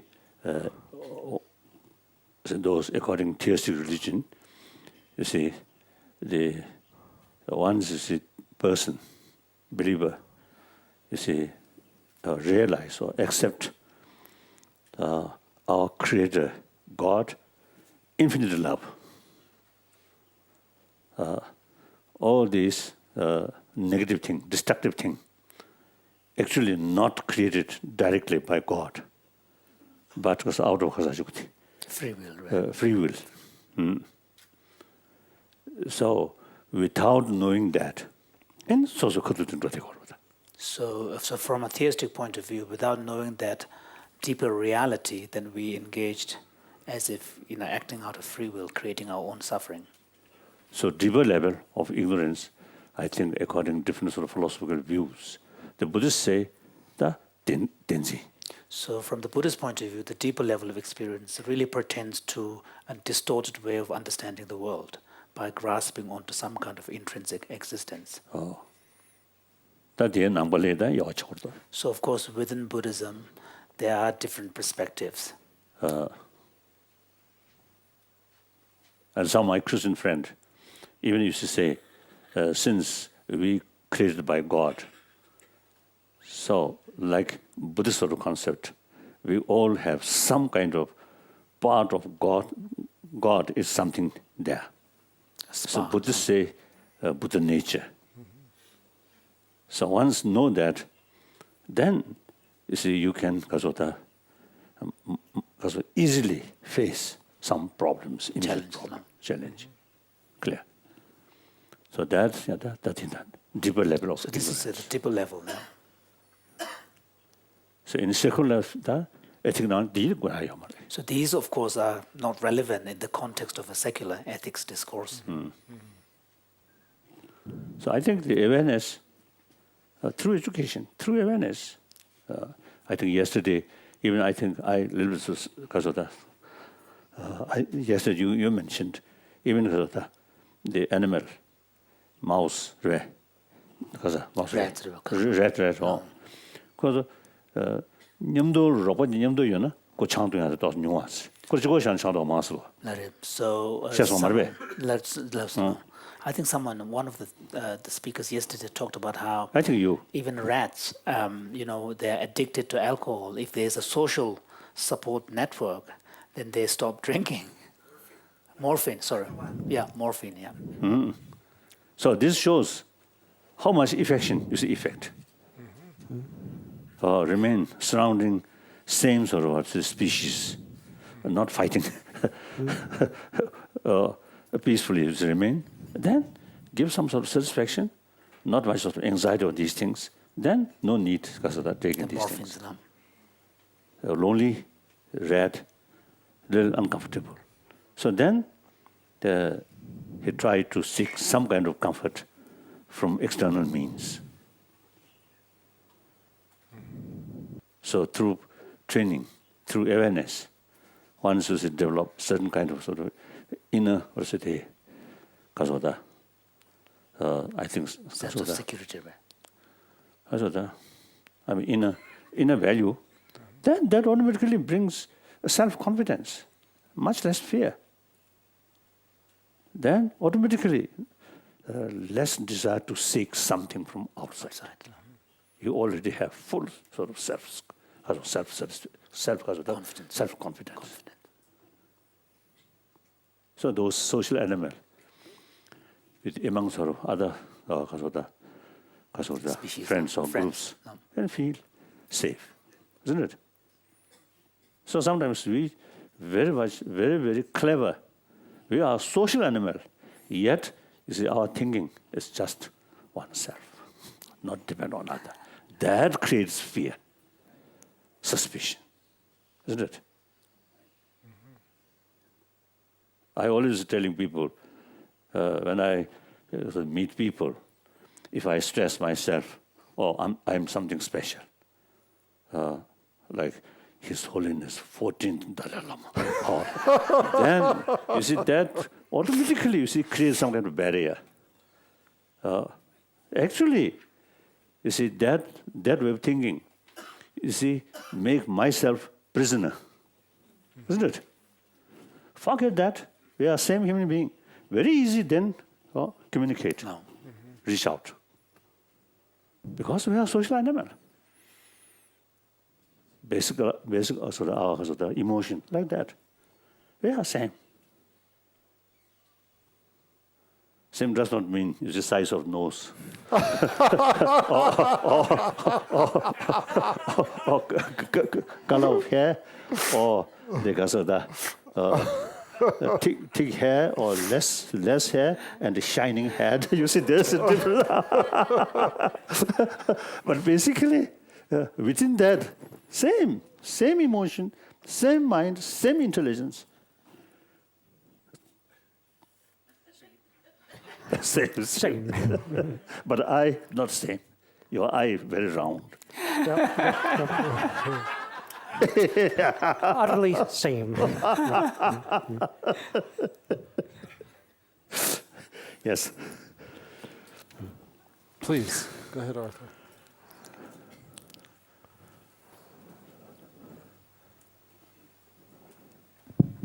I think there's another point that's illustrated by Your Holiness. You raised the question concerning the relationship between desire and fear. I think this is called shyness.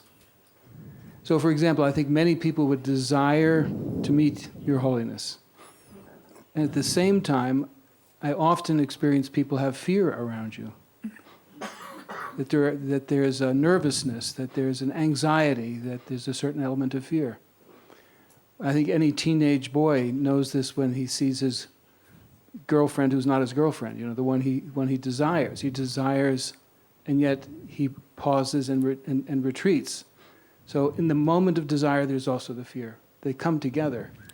I don't know if the same system, it sounds like this is actually biologically connected, but I think it's far more prevalent, the arising of fear at the hand of desire, the longing to know Your Holiness, and then the fear that comes back.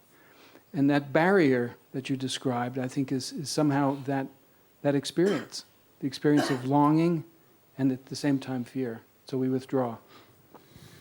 And when you're just perceived as a human being like me, a human being, then that barrier just decreases. Yeah. Then there's less desire because you're no longer the hero, and at the same time there's less fear because you're just like me. I think child. Young age, I don't think they got mother culture or could they be shy? So, for example, the child's love for his or her mother, one wouldn't expect that kind of shyness or fear in that. that I think related with intelligence. Yes.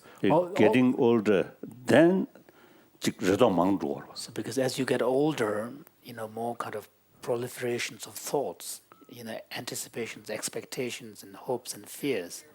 Yeah. The only time we see this in a child, Your Holiness, in a young child is with autism.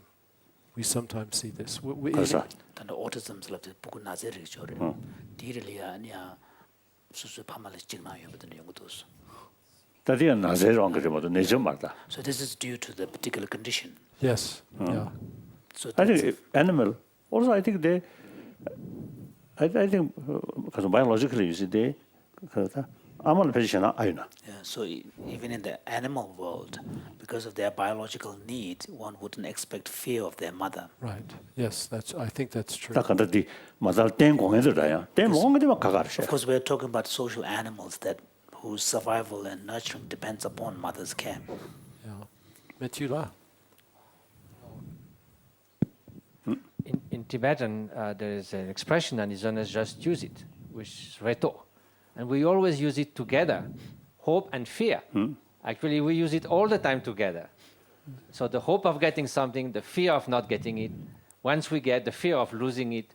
So actually, we constantly use those two together. We say someone who has a lot of reto is someone who is keeping on entertaining a lot of expectations and fear.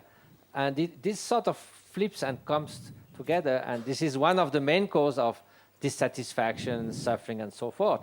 So it's not that surprising that we may find those flipping things also in the brain. 그래서 낭주랑선의 샵에 있는다.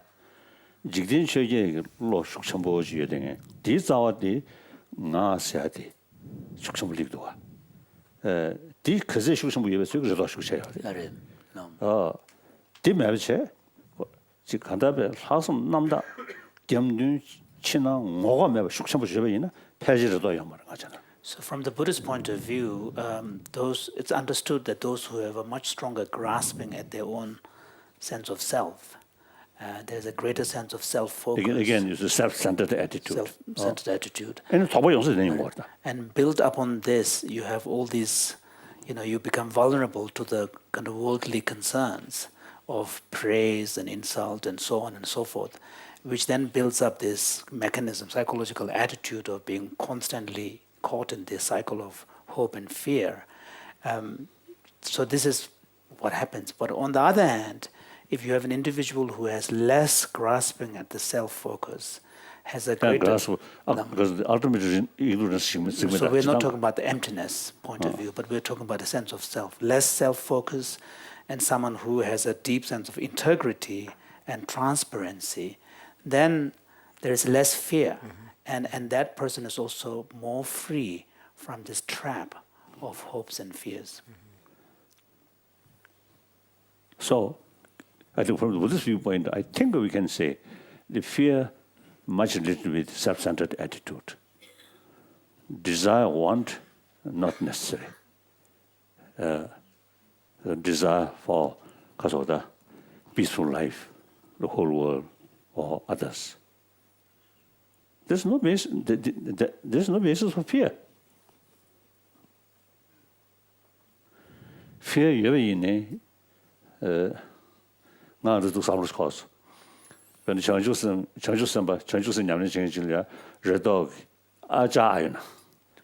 단 그도 지금 내가 영식으로야. 도와야 연구로.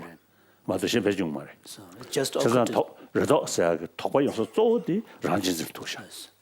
So one would imagine that, for example, a bodhisattva who's dedicated entirely to the well-being of other sentient beings, it would be difficult to imagine such a person having a kind of a... That person is who really is practice or believe so long space remain, so long sentient being, suffering remain, I will remain in order to serve. There's no basis of fear. Sure. Yeah. Desire there. I think that the kind of desire that you're describing in this way, Your Holiness, is very different, I think, than the desire, than the wanting. The wanting desire that I think Kent was describing is a much more obsessive desire. So that if you, for example, if the desire that Kent was describing, if you had some symbol on your desk that represented the liberation of all sentient beings, if you were so focused on that you could not do anything else in your day, but just remain focused on that and couldn't engage in other activities, that would be the kind of obsessive concern that would interfere with other pursuits. But this is, I think, a very important distinction because it's a different kind of desire. And I think maybe aspiration or some other term can help us. Yeah. I think 그래서 남고 난자 결혼 난자 저도 그냥 님도 죽으셔. 대 말이 있을 거게.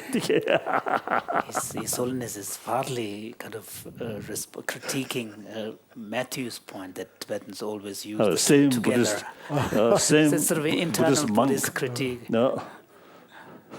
So just like to 가서 우리